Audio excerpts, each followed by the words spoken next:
Hello students, नमस्कार। मैं doctor Manish sir अपने चैनल में आपका स्वागत करता हूं। आइए दोस्तों, देखते हैं क्वेश्चन नंबर 25। आप पढ़ रहे हैं चैप्टर 7 साम्यावस्था के बारे में। देखते हैं इसमें क्वेश्चन नंबर 25 के बारे में। क्वेश्चन नंबर 25 है आपका, निम्नलिखित में से प्रत्येक साम्य में जब आयतन बढ़ाकर दाब कम किया जाता है तब बतलाइए कि अभिक्रिया के उत्पादों के मोलों की संख्या बढ़ती है या घटती है या समान रहती है। ठीक है, तो आप देख रहे हैं यहाँ पे साम्य दिया गया है। जैसे पहला है आपका PCl5 गैस उत्क्रमणी PCl3 gas plus Cl2 gas. ठीक है, इसमें जो है साम्य में आयतन बढ़ाकर दाब कम किया जा रहा है। आयतन को बढ़ाया जा रहा है और दाब को कम किया जा रहा है। उस कंडीशन में आपको बताना है कि उत्पाद की मोलों की संख्या बढ़ती है या फिर घटती है।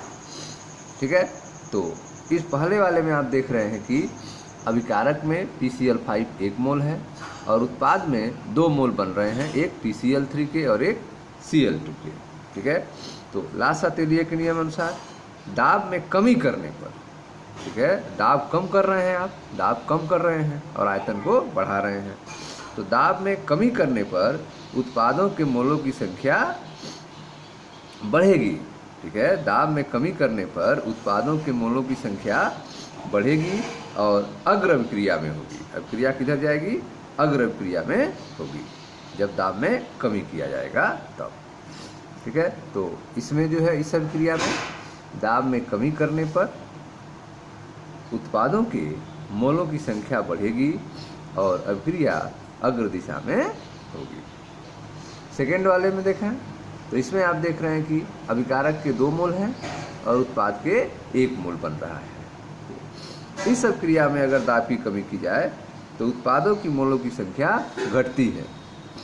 इस अभिक्रिया में उत्पादों की मोलों की संख्या घटती है, अतः अभिक्रिया जो होगी वह पश्च अभिक्रिया होगी, बैकवर्ड रिएक्शन होगा इसमें। तीसरे वाले में देखें तो इधर जो है आपके 3, 4, 7 मोल अभिकारक में है और इधर आपके 5 मोल उत्पाद में है। ठीक है, और यहाँ पे ठोस अवस्था है, इसमें ठोस अवस्था है, इसमें गैस अवस्था। चूँकि दोनों ओर गैसीय पदार्थ के मोलों की संख्या समान है, ठोस अवस्था को लेंगे नहीं, तो इधर गैसीय उत्पाद अभिकारक 4 है और यहाँ पे गैसीय उत्पाद भी 4 है, 4 मोल दोनों तरफ है। तो चूंकि दोनों ओर गैसीय पदार्थों की मोलों की संख्या समान है, अतः उत्पादों की मोलों की संख्या क्या होगी? समान होगी। उत्पादों के मोलों की संख्या समान होगी। तो इस तरह से आपने देखा कि जो पहला समीकरण आपका दिया गया था, इसमें जब आयतन बढ़ाकर दाब कम किया जाएगा, आयतन बढ़ाकर दाब कम किया जाएगा, ठीक है, तो उत्पादों की मोलों की संख्या बढ़ेगी। उत्पादों की मोलों की संख्या बढ़ेगी, अभिक्रिया जो है अग्र दिशा में जाएगी। दूसरे वाले में जब इसमें दाब कम किया जाएगा तो उत्पादों की मोलों की संख्या घट जाएगी, अभिक्रिया जो है विपरीत दिशा में जाएगी। तीसरे वाले में दोनों तरफ गैसीय पदार्थों की संख्या समान है। ठीक है, दोनों तरफ गैसीय पदार्थ के मोलों की संख्या समान है, इधर भी 4 है, इधर भी 4 है, अतः उत्पाद के मोलों की संख्या समान होगी। ठीक है, तो इस अभिक्रिया में उत्पाद के मोलों की संख्या समान होगी। अगला जो है क्वेश्चन नंबर 26, निम्नलिखित में से दाब बढ़ाने पर कौन सी अभिक्रियाएं प्रभावित होंगी? यह भी बताइए कि दाब परिवर्तन करने पर अभिक्रिया अग्र या प्रतीप दिशा में गतिमान होगी। ठीक है, तो आपको बताना है कि कौन सी अभिक्रिया जो है वे प्रभावित होंगी दाब बढ़ाने पर और अभिक्रिया किस दिशा में जाएगी। जैसे पहला है आपका CaCl2 गैस उत्क्रमणी CO gas plus Cl2 gas. ठीक है, यह पहला समीकरण देख रहे हैं आप। तो लासातेलिए नियम अनुसार लगाएंगे यहाँ, वह अभिक्रिया दाब परिवर्तन द्वारा प्रभावित होगी जिसमें अभिकारकों के मोलों की संख्या गैसीय उत्पादों से भिन्न होगी।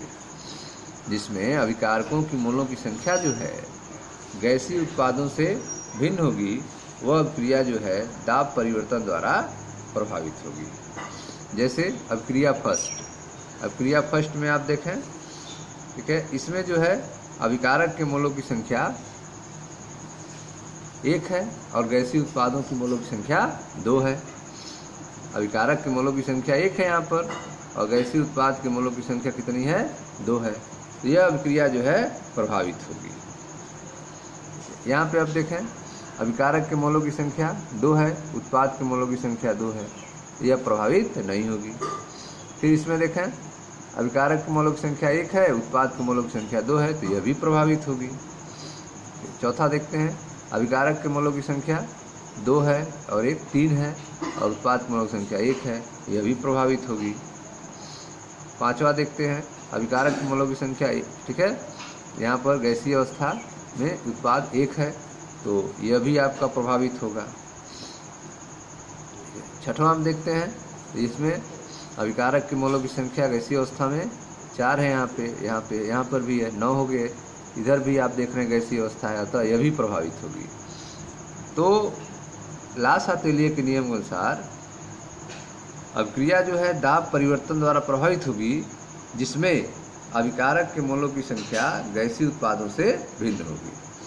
ठीक है, गैसीय उत्पादों से भिन्न होगी। जैसे गैसीय उत्पाद में यहाँ पे 4 मोल है, 6 मोल, 10 मोल है और यहाँ पे 9 मोल है, यह दाब के द्वारा प्रभावित होगी। ठीक है, तो इसमें जो समीकरण 2 है, यह वाला समीकरण 2, इसमें भी मोलों की संख्या इधर 3 है और इधर भी मोलों की संख्या 3 है, यह दाब से प्रभावित नहीं होगी। बाकी जो आप समीकरण देख रहे हैं वे दाब से प्रभावित होंगे। ठीक है, दाब वृद्धि करने पर, अगर दाब बढ़ाया जाए तो क्या होगा? तो दाब वृद्धि करने पर जो आपका अभिक्रिया 1 है, यह नंबर, यह पश्च दिशा में जाएगी। दाब बढ़ाने पर अभिक्रिया किधर जाएगी? विपरीत दिशा में जाएगी। ठीक है, बैकवर्ड रिएक्शन इसका होगा दाब बढ़ाने पर, क्योंकि यहाँ पे 2 मोल है और इधर 1 मोल है, तो अभिक्रिया जो है 2 मोल से 1 मोल की तरफ जाएगी, अर्थात विपरीत दिशा में जाएगी। ठीक है, तो पश्च दिशा में जाएगी। क्यों जाएगी? क्योंकि यन प्रोडक्ट ग्रेटर देन है यन रिएक्टेंट के। ठीक है, उत्पादों के मोलों की संख्या अधिक है अभिकारकों के मोलों की संख्या से। उत्पाद के मोलों की संख्या यहाँ पे 2 है और अभिकारक के मोलों की संख्या 1 है, इसलिए जो है अभिक्रिया विपरीत दिशा में जाएगी। दूसरे वाले में देखते हैं, दूसरे वाला जो है अप्रभावित रहेगा, इस पर कोई इफेक्ट नहीं होगा। क्यों नहीं होगा? क्योंकि अभिकारक के मोलों की संख्या 3 है, 2 और 1 3, उत्पाद के मोलों की संख्या भी 2 और 1 3 है, तो यन प्रोडक्ट बराबर है यन रिएक्टेंट के। अभिकारक के मोलों की संख्या उत्पाद के मोलों की संख्या बराबर है, अतः यह अभिक्रिया अप्रभावित रहेगी। तीसरे वाले में देखते हैं, तीसरे वाले में अभिक्रिया जो है विपरीत दिशा में जाएगी। क्यों जाएगी? क्योंकि यहाँ पे आप देख रहे हैं कि अभिकारक के मोलों की संख्या 1 है और उत्पाद के मोलों की संख्या 2 है गैसीय अवस्था में। ठीक है, ये तो ठोस है, इसको लेंगे नहीं। तो यहाँ पे अभिकारक के मोलों की संख्या 1 है और उत्पाद के मोलों की संख्या 2 है, तो आप देख रहे हैं यहाँ पे उत्पाद के मोलों की संख्या अधिक है।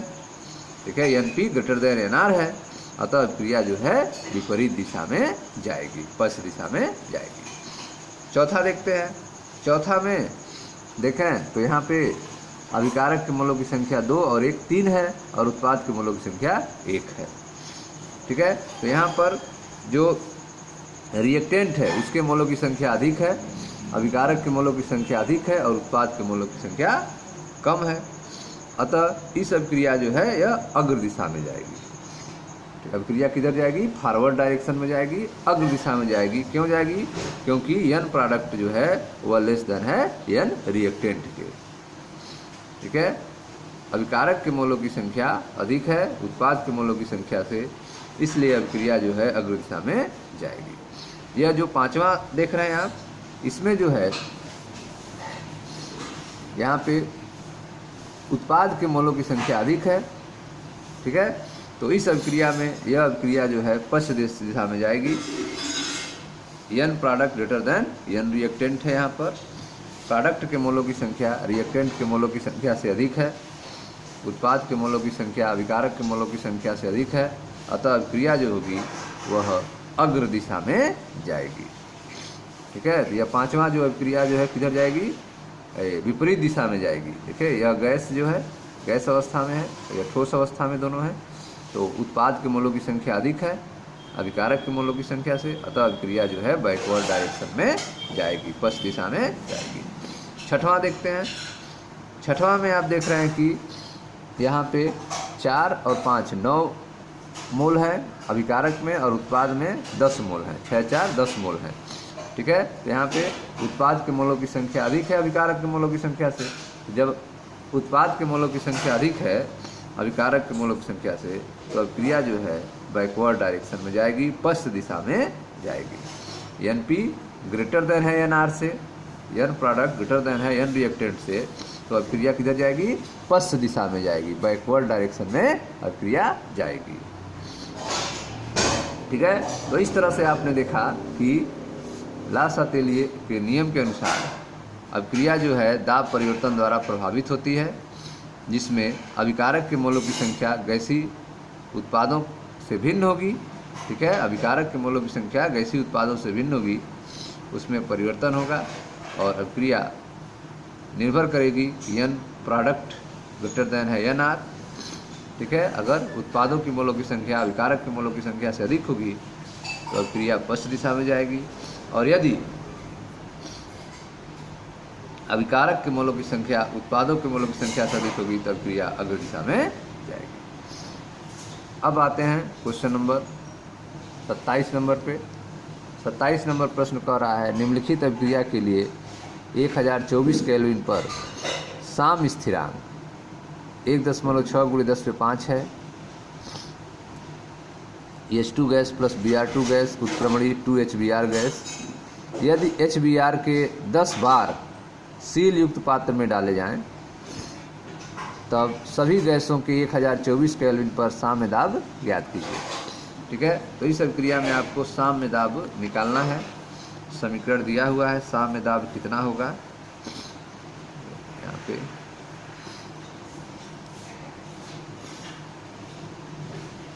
PHBr का मान निकालना है। टेम्परेचर दिया है 1024 केल्विन, साम्य स्थिरांक Kc का मान दिया है 1.6 × 10⁵। समीकरण दिया हुआ है, HBr का दाब दिया है 10 बार, पर इसको सीलयुक्त किया जा रहा है, सीलबंद किया जा रहा है। ठीक है, 1024 पर साम्य दाब ज्ञात कीजिए। कैसे लगाएंगे देखिए ध्यान से क्वेश्चन नंबर 27 को। यह अभिक्रिया दिया गया था H2 gas plus Br2 gas उत्क्रमणीय 2HBr गैस। इसके लिए Kc बराबर हो जाएगा एक्टिव मास ऑफ HBr का स्क्वायर बटे active mass of H2 into active mass of Br। Kc का मान दिया है 1.6 × 10⁵। अतः अभिक्रिया जो होगी इसको अगर बैकवर्ड किया जाए तो 2HBr गैस उत्क्रमणीय H2 gas plus I2 gas के लिए Kc डैश बराबर हो जाएगा 1/Kc। यह हो जाएगा 1/Kc का मान 1.6 × 10⁵, तो Kc डैश का मान निकल जाएगा 6.25 × 10⁻⁶। ठीक, अब आपको PHBr निकालना है, तो आप समीकरण 2HBr गैस उत्क्रमणीय H2 gas plus Br2 gas. प्रारंभिक दाब प्रश्न में दिया हुआ है हाइड्रोजन ब्रोमाइड का 10 बार है, HBr का प्रारंभिक दाब 10 बार है, इसका 0 जो है। साम्य अवस्था पर दाब मान लीजिए 10 P मान लेते हैं, तो यह हो जाएगा 10 - P बार, 10 - P बार घट जाएगा साम्य अवस्था पे दाब 10 - P बार, तो यह हो जाएगा आपका P/2 बार और P/2 बार।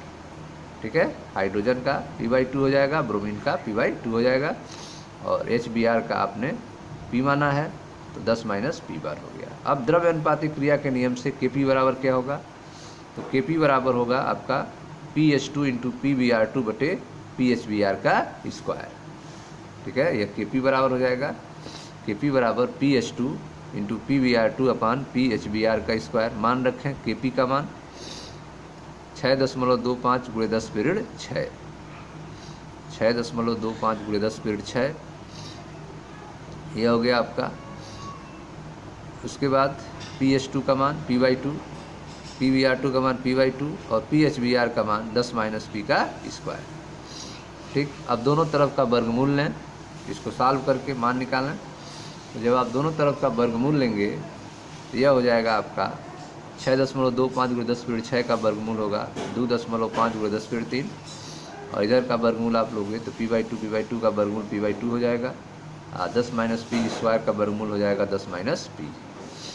ठीक है, तो यह हो गया आपका p, यह 2 नीचे आ जाएगा 2 10 माइनस p, यह हो जाएगा 2.5 × 10⁻3 p 2 in bracket 10 minus p। इसको सॉल्व करेंगे आप तो p का मान आ जाएगा 0.05 माइनस 5 × 10⁻3 p बराबर p कामन ले लेंगे तो 1 + 5 × 10⁻3 बराबर 0.05। यहाँ से p बराबर आप निकालेंगे तो हो जाएगा आपका p बराबर 4.98 × 10⁻2 बार, 4.98 × 10⁻2 बार। साम्यावस्था पर pH2 बराबर है PbR2 के, जिसका मान है p/2। साम्यावस्था पर जो आंशिक दाब है वह हाइड्रोजन और ब्रोमीन का बराबर है, जो कितना है p/2 है। p का मान निकला है 4.98 × 10⁻2/2, तो यह हो जाएगा आपका 2.49 × 10⁻2 बार। PHbR कितना होगा तो 10 माइनस p, तो 10 अब माइनस p का मान 4.98 × 10⁻2 माइनस कर देंगे तो यह निकल जाएगा 9.95 बार, लगभग 10 बार। ठीक है, तो यह हो गया हाइड्रोजन ब्रोमाइड का आंशिक दाब PHbR बराबर 10 बार। यह आपका आंसर। तो इस तरह से इस क्वेश्चन को सॉल्व करेंगे। पहले आप जो है समीकरण को उल्टा लिखेंगे, Kc' का मान निकालेंगे, Kc' बराबर 1/Kc। तो यह जो Kc' का मान निकला यह Kp के बराबर लिख देंगे। ठीक है, समीकरण लिखेंगे 2HbR उत्क्रमणीय H2 + Br2, प्रारंभिक दाब, साम्यावस्था दाब, द्रव्य क्रिया निकालेंगे Kp का मान रखेंगे 6.25 × 10⁻6। उसके बाद सॉल्व करके p का मान निकालेंगे और फिर जो है आप p की वैल्यू रख के PHbR का मान निकालेंगे। यह था क्वेश्चन नंबर 27 आपका। अब आते हैं क्वेश्चन नंबर 28 पे। क्वेश्चन नंबर 28 का रहा है निम्नलिखित ऊष्माशोषी अभिक्रिया के लिए ऑक्सीकरण द्वारा डाईहाइड्रोजन गैस प्राकृतिक गैस से प्राप्त की जाती है। यह समीकरण दिया गया है methane gas plus H2O gas उत्क्रमणीय CO gas plus 3H2 gas. ठीक है, तो यह अभिक्रिया जो है ऊष्माशोषी अभिक्रिया है। प्रश्न के अनुसार निम्नलिखित ऊष्माशोषी अभिक्रिया के अनुसार ऑक्सीकरण द्वारा डाईहाइड्रोजन गैस प्राकृतिक गैस से प्राप्त की जा रही है। यह डाईहाइड्रोजन गैस प्राप्त हो रहा है प्राकृतिक गैस से, मीथेन और H2O के मिश्रण से। उपरोक्त अभिक्रिया के लिए Kp का व्यंजक लिखिए। तो इस अभिक्रिया के लिए आपको Kp का व्यंजक लिखना है। ख है आपका Kp और अभिक्रिया मिश्रण का साम्य पर संगठन किस प्रकार प्रभावित होगा। Kp एवं अभिक्रिया मिश्रण का साम्य पर संगठन किस प्रकार प्रभावित होगा यदि दाब बढ़ा दिया जाए, ताप बढ़ा दिया जाए, यदि उत्प्रेरक प्रयुक्त किया जाए।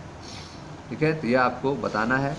तो जिस समीकरण के अनुसार Kp क्या होगा पहले, तो Kp बराबर हो जाएगा आंशिक दाब PCO इंटू आंशिक दाब PH2 का क्यूब बटा आंशिक दाब PCH4 इंटू आंशिक दाब PH2। यह हो जाएगा आपका Kp का मान।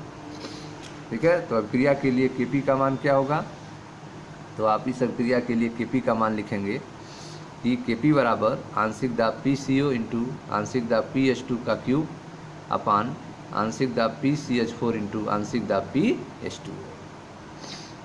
ठीक है, फिर पूछ रहा है इसमें कि इस अभिक्रिया पर दाब बढ़ा दिया जाए तो क्या होगा। दाब बढ़ाने पर क्या इफेक्ट होगा, तो मोलों की संख्या देख लेते हैं। इधर 1 मोल है, इधर 1 मोल है। उत्पाद अभिकारक में 2 मोल हैं और उत्पाद में 1 और 3 4 मोल हैं। ठीक है, उत्पाद में 4 मोल हैं और अभिकारक में 2 मोल हैं। तो उत्पाद में मोलों की संख्या अधिक है अभिकारक के मोलों की संख्या से, तो Np ग्रेटर है Nr से। तो अभिक्रिया जो है पश्च दिशा में जाएगी, अभिक्रिया जो है विपरीत दिशा में जाएगी, बैकवर्ड रिएक्शन। तो लास अतेलिये नियम के अनुसार साम्य पश्च दिशा में अग्रसर होगा। क्यों? क्योंकि NP ग्रेटर देन NR है। प्रोडक्ट के मोलों की संख्या रिएक्टेंट के मोलों की संख्या से अधिक है। अब ठीक है, उत्पाद के मोलों की संख्या अभिकारक के मोलों की संख्या से अधिक है, अतः अभिक्रिया जो है विपरीत दिशा में अग्रसर होगी, पश्च दिशा में अग्रसर होगी। दूसरा है ताप बढ़ा दिया जाए तो क्या होगा? ठीक है, तो ताप बढ़ाने से जो है अभिक्रिया अग्र दिशा में जाएगी। ताप बढ़ाने से अभिक्रिया अग्र दिशा में जाएगी। क्यों? क्योंकि ऊष्मा शोषी अभिक्रिया है। ऊष्मा शोषी अभिक्रिया है, तो अब ताप अगर आप बढ़ाएंगे तो अभिक्रिया जो है अग्र दिशा में जाएगी। लासातेलीय नियम के अनुसार साम्य अग्र दिशा में अग्रसर होगा। क्यों? क्योंकि अभिक्रिया ऊष्मा शोषी है। अभिक्रिया ऊष्मा शोषी है, इसलिए ताप बढ़ाने पर अभिक्रिया जो है अग्र दिशा में जाएगी। उत्प्रेरक प्रयुक्त किया जाए तब क्या होगा? तो अगर आप उत्प्रेरक प्रयुक्त करेंगे तो इसका कंपोजिशन जो होगा, संगठन जो होगा, वह परिवर्तित नहीं होगा, वह अपरिवर्तित रहेगा, लेकिन साम्य जो है शीघ्र स्थापित हो जाएगा। साम्य जल्दी स्थापित हो जाएगा, संगठन अपरिवर्तित रहेगा। तो दाब बढ़ाने से साम्य अग्र दिशा में अग्रसर होगा। ठीक है, दाब बढ़ाने से साम्य जो है किधर जाएगा? पश्च दिशा में जाएगा, विपरीत दिशा में जाएगा, क्योंकि उत्पादों की मोलों की संख्या अभिकारक के मोलों की संख्या से अधिक है, इसलिए दाब बढ़ाने पर अभिक्रिया विपरीत दिशा में जाएगी। ताप बढ़ाने पर अभिक्रिया अग्र दिशा में जाएगी, क्योंकि ऊष्मा शोषी अभिक्रिया है।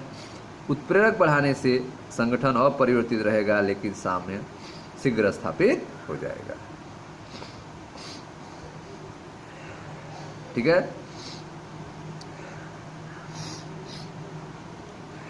पहला तथा तीसरा में Kp के मान में कोई परिवर्तन नहीं होगा, परंतु दूसरे में Kp का मान बढ़ेगा। ठीक है, यह जो आपका समीकरण आप देख रहे हैं,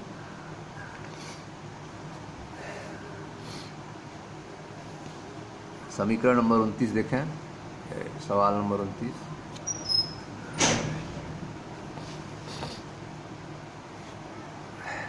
ये तो हो गया आपका। साम्य 2H2 gas plus CO gas उत्क्रमणी CH3OH गैस पर प्रभाव बताइए। यह एक साम्य समीकरण दिया हुआ है। 2H2 gas plus CO gas उत्क्रमणी CH3OH gas, hydrogen carbon monoxide gas आपस में मिलकर मेथिल अल्कोहल बना रहे हैं। आपको बताना है कि हाइड्रोजन मिलाने पर क्या होगा। डाई हाइड्रोजन अगर आप मिला देंगे तो इससे क्या होगा। तो आप देख रहे हैं कि यहाँ पर 2 मोल डाई हाइड्रोजन के 1 मोल CO के हैं, 3 मोल अभिकारक में है और 1 मोल उत्पाद बन रहा है। 3 मोल अभिकारक से 1 मोल उत्पाद बन रहा है। तो अगर आप डाई हाइड्रोजन मिला देंगे तो अभिक्रिया अग्र दिशा में जाने लगेगी। साम्य पर अग्र दिशा में अभिक्रिया विस्थापित हो जाएगी डाई हाइड्रोजन मिलाने पर, क्योंकि जब अभिक्रिया अग्र दिशा में जाएगी तभी जो है डाई हाइड्रोजन की खपत होगी। ठीक है, तो साम्य पर H2 मिलाने पर अभिक्रिया अग्र दिशा में जाएगी। CH3OH मिलाने पर क्या होगा? तो CH3OH मिलाने पर अभिक्रिया जो है पश्च दिशा में जाएगी, बैकवर्ड डायरेक्शन में जाएगी। साम्य पर CH3OH मिलाने पर अभिक्रिया जो है विपरीत दिशा में जाएगी। CO हटाने पर, तो साम्य पर अगर आप कार्बन मोनोऑक्साइड हटा देते हैं तो अभिक्रिया जो है पश्च दिशा में जाएगी, बैकवर्ड डायरेक्शन में जाएगी। ठीक है, साम्य पर कार्बन मोनोऑक्साइड गैस को हटाने पर अभिक्रिया जो है वह विपरीत दिशा में जाएगी, पश्च दिशा में जाएगी। अगला है आपका CH3OH हटाने पर। तो अगर आप साम्य पर CH3OH को हटाते हैं तो अभिक्रिया जो है अग्र दिशा में जाएगी, फॉरवर्ड डायरेक्शन में जाएगी, ताकि CH3OH का निर्माण हो सके। ठीक है, तो H2 मिलाने पर अभिक्रिया अग्र दिशा में जाएगी, CH3OH मिलाने पर अभिक्रिया पश्च दिशा में जाएगी। ठीक है, CO हटाने पर अभिक्रिया जो है पश्च दिशा में जाएगी और CH3OH हटाने पर अभिक्रिया जो है साम्य पर अग्र दिशा में जाएगी। अगला है आपका क्वेश्चन नंबर 30। यह कह रहा है 473 केल्विन पर फास्फोरस पेंटाक्लोराइड PCl5 के विघटन के लिए Kc का मान 8.3 × 10⁻³ है। ठीक है, 473 केल्विन पर फास्फोरस पेंटाक्लोराइड PCl5 के विघटन के लिए Kc का मान 8.3 × 10⁻³ है। यदि विघटन इस प्रकार दर्शाया जाए, PCl5 गैस उत्क्रमणी PCl3 gas plus Cl2 gas, जिसके लिए अभिक्रिया का मानक एंथैल्पी परिवर्तन जो है वह 124 किलोजूल पर मोल है। ठीक है, क्या पूछ रहा है इसमें? इसमें पूछा जा रहा है को अभिक्रिया के लिए व्यंजक लिखिए, साम स्थिरांक व्यंजक लिखिए। प्रतीप अभिक्रिया के लिए समान ताप पर Kc का मान क्या होगा? वह पूछ रहा है यदि फर्स्ट और अधिक PCl5 मिलाया जाए क्या होगा, दाब बढ़ाया जाए क्या होगा, ताप बढ़ाया जाए तो Kc पर क्या प्रभाव होगा। ठीक है, तो देखिए ध्यान से, आपका यह क्वेश्चन नंबर 30 है, जिसका समीकरण दिया है PCl5 गैस जो टूट रहा था PCl3 गैस में और प्लस Cl2 गैस में, जिसके लिए मानक एंथैल्पी परिवर्तन जो दिया है वह है 124 किलोजूल पर मोल। ठीक है, यह सूचनाएं दी गई है और इसमें अलग अलग जो है पूछे जा रहे हैं, जैसे कि अभिक्रिया के लिए Kc व्यंजक लिखिए। तो देखिए ध्यान से, यह आपका प्रश्न में दिया हुआ है PCl5 गैस उत्क्रमणी PCl3 gas plus Cl2 gas, अभिक्रिया के लिए मानक एंथैल्पी परिवर्तन ΔHR स्टैंडर्ड 124 किलोजूल पर मोल। तो इस अभिक्रिया के लिए आपको पहले Kc लिखना है, तो Kc बराबर हो जाएगा active mass of PCl3 into active mass of Cl2 upon active mass of PCl5। ठीक है, तो यह हो गया आपका पहला Kc। कैसे लिखेंगे?